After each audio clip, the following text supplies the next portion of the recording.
اللهم اغفر له وارحمه وعافه واعف عنه وأكرم نزله ووسع مدخله واغسله بالماء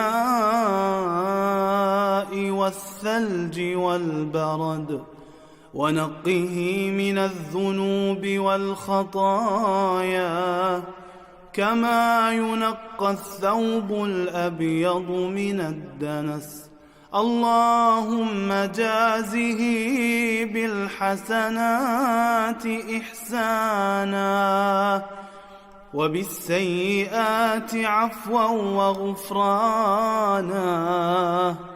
اللهم أبدله دارا خيرا من داره وأهلا خيرا من أهله يا رب العالمين.